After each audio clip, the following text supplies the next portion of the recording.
Bread stone America के एक journalist हैं। वे एक बेस्ट सेलिंग लेखक भी हैं जो अपनी किताब द एवरीथिंग स्टोर के लिए जाने जाते हैं। अब आपको ये बता दूं कि यह किताब आपको क्यों पढ़नी चाहिए।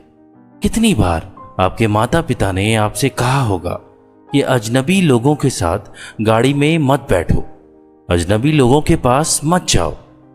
यह तो हम सभी ने सुना है, लेकिन कुछ बागी लोगों को यह बातें समझ में नहीं आई और उन्होंने ऊबर और एयरबीएनबी जैसी कंपनियां बना डाली, जिसकी मदद से आप एक अजनबी की गाड़ी में बैठकर कहीं भी जा सकते हैं और किसी भी देश में एक अजनबी के घर में भी रह सकते हैं। यह दो कंपनियां अपने आप में नायाब हैं, क्योंकि यह सिर्फ कंपनियां नहीं हैं बल्कि एक पूरा बिजनेस मॉडल है। इस किताब में हम देखेंगे कि यह बिजनेस मॉडल कैसे काम करता है। यह किताब हमें ऊबर और एयरबीएनबी की कामयाबी की कहानी सुनाती है। साथ ही साथ यह हमें बिजनेस से जुड़ी नैतिकता के बारे में भी कुछ बातें बताती है। इस ऑडियो बुक को सुनने के बाद आप कई चीजें सीखेंगे, जैसे कि ऊबर और एयरबीएनबी की शुरुआत किस तरह से हुई थी, ऊबर और एयरबीएनबी को किस तरह की समस्याओं का सामना करना पड़ा, बिजनेस में नैतिकता का होना क्यों जरूरी है। तो चलिए जानते हैं इस समरी के बारे में। नए जमाने के स्टार्टअप को हम स्टार्टअप नहीं बल्कि अपस्टार्ट कहते हैं। दुनिया में इस वक्त दो कंपनियां हैं जो कि बहुत कम समय में $1 बिलियन का बिजनेस करने लगी हैं। यह दो कंपनियां हैं एयरबीएनबी और ऊबर। इन दो कंपनियों को यूनिकॉर्न भी कहा जाता है, क्योंकि एक स्टार्टअप होने के बाद भी यह $1 बिलियन में पहुंचकर बड़ी कंपनियों से प्रतियोगिता करने लगी है। इन दोनों कंपनियों की खास बात यह है कि दुनिया भर में फैले होने के बावजूद भी इनके पास खुद का कोई एसेट नहीं है। एयरबीएनबी देखने में दुनिया की सबसे बड़ी होटल कंपनी लगती है, लेकिन उसके पास भाड़े पर देने के लिए खुद का एक कमरा भी नहीं है।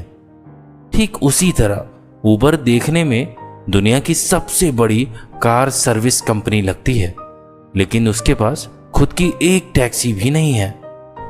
ये दोनों कंपनियां अपनी टेक्नोलॉजी की वजह से ही इतनी जल्दी दुनिया भर में फैल गई है।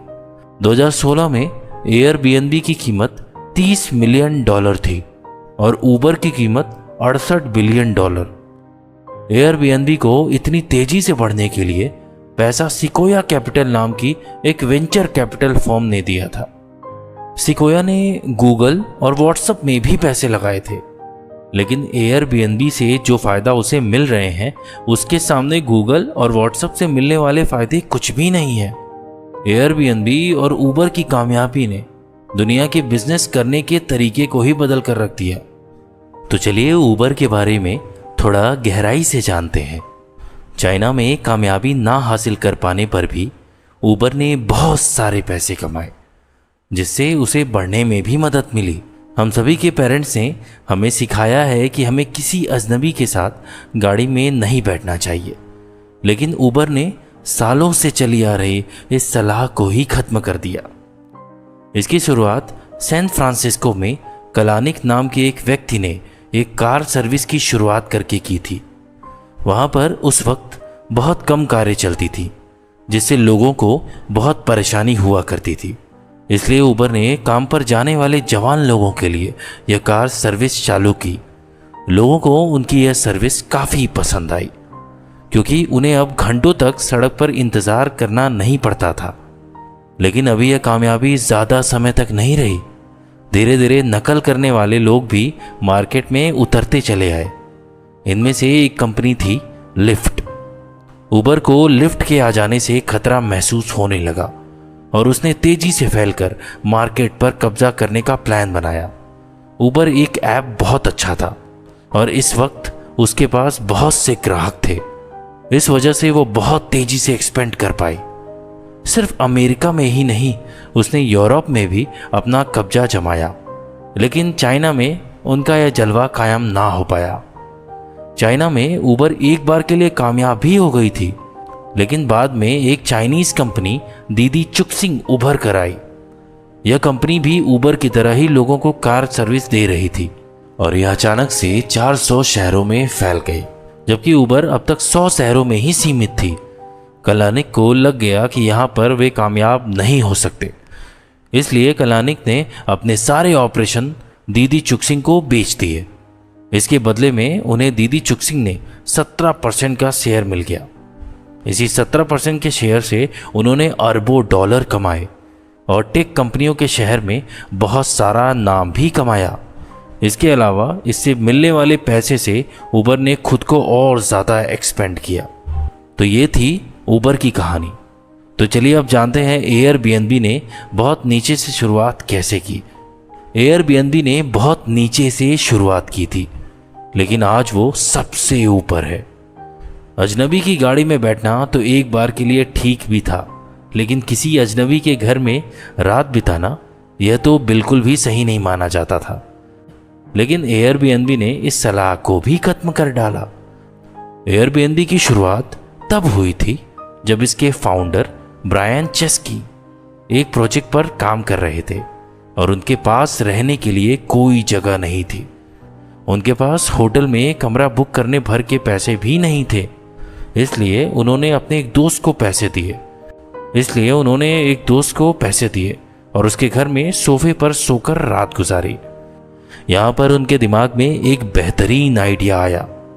दुनिया भर में बहुत से लोग हैं जिनके घर में एक या उससे ज़्यादा कमरा खाली ही रहता है। अगर हर कोई इसी तरह से उस कमरे को भाड़े पर दे दे तो टूरिस्ट को सस्ते में कमरे मिल जाएंगे और घर के मालिक को किराया। अगर हम किसी तरह से इन दोनों को जोड़ दें तो हम काफ़ी पैसे कमा सकते हैं। इसके अलावा जब टूरिस्ट किसी दूसरे देश में जाते हैं तो वे वहाँ के कल्चर को समझ नहीं पाते। अगर वे वहाँ पर रहने वाले लोगों के घर में रहेंगे तो वे उस देश के लोगों के साथ मिलजुल पाएंगे और उनके यहाँ कल्चर को समझ भी पाएंगे। इस तरह से एयरबीएनबी ने अपना बेहतरीन स्लोगन निकाला, जहाँ भी जाइए घर जैसा महसूस कीजिए।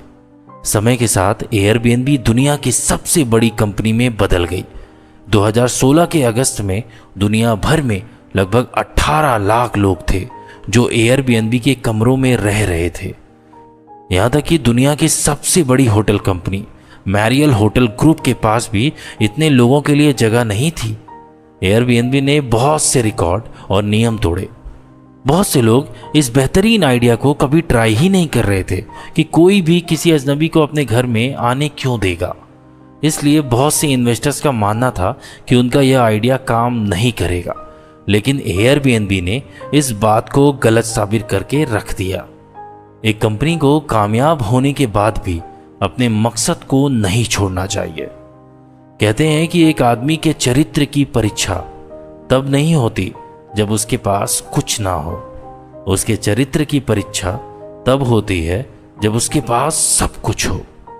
जब कंपनियां शुरू होती हैं तब उनके फाउंडर्स दुनिया बदलने का ख्वाब लेकर मार्केट में उतरते हैं, लेकिन जैसे जैसे वे कामयाब होते हैं वे पैसा और पावर के पीछे भागने लगते हैं और अपने मकसद से भटक जाते हैं। शुरुआती दिनों में एयरबीएनबी का सामना सोमवार ब्रदर्स से हुआ था, जो कि ओरिजिनल कंपनियों के ऐप की नकल करते थे और फिर मार्केट में जाकर उनसे ही प्रतियोगिता करने लगते थे।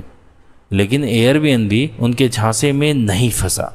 उसने अपने ऐप को लाजवाब बनाने की पूरी कोशिश की, जिससे उसकी नकल कर पाना नामुमकिन हो गया। सैमोर्स का नकली ऐप विंडो उसके सामने टिक नहीं पाया। इसके अलावा एयरबीएनबी ने अपने कर्मचारियों को काम करने के लिए एक अच्छा माहौल भी दिया। वे हर किसी से सलाह लेते थे और अपने हर कर्मचारी को महत्व दिया करते थे। लेकिन एयरबीएनबी को अब भी सैमोर से खतरा हो सकता था, इसलिए उन्हें यह सारे काम करते रहने चाहिए।